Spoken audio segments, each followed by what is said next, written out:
boys and girls. Well, school is just around the corner, and I found a really funny book to share with you today.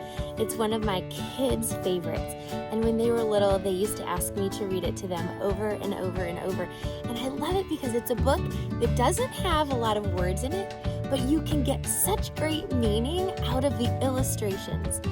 And it's written by one of my favorite writers and illustrators, David Shannon. He wrote a lot of books about this character, David, but this one is one of my favorites, and it's David Goes to School. At the end of this book, I'm going to ask you what kind of a kid you think David is, or if he reminds you of somebody that's in your class. Here we go. David Goes to School. And right away from the front cover, it looks like he's being naughty with his paper airplane, doesn't it? David goes to school. Who do you think that might be?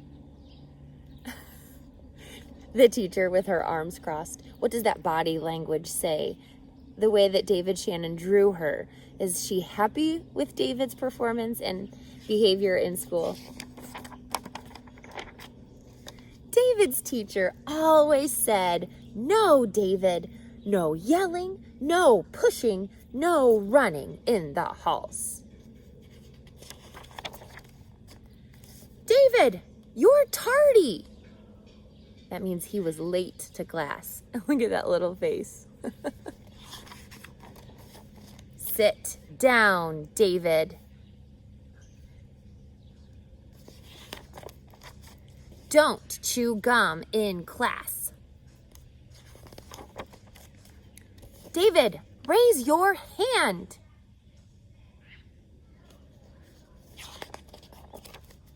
Keep your hands to yourself.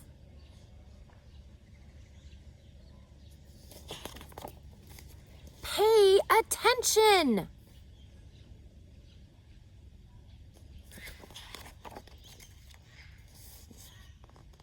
Wait your turn, David. He's cutting, isn't he?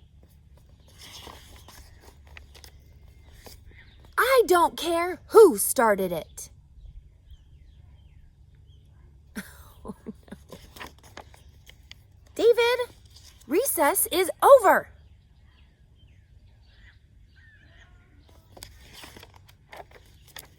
Shh.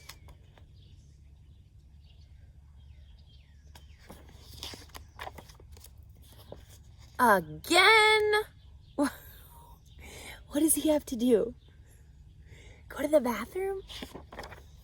That's it, mister. You're staying after school. Oh no, look, he was drawing on the desk. Are these rules that you might have in your classroom too? What do you think about David and his relationship with his teacher? Do you think his teacher likes him? I mean, she keeps yelling at him all day long, right? David, have you finished? Look, he did, and it's beautiful. And look, he looks so proud of himself. Good job, David. Aw. Yes, David, you can go home now. I think the teacher does really like David. I think David doesn't follow a lot of the school rules, and it makes the teacher frustrated.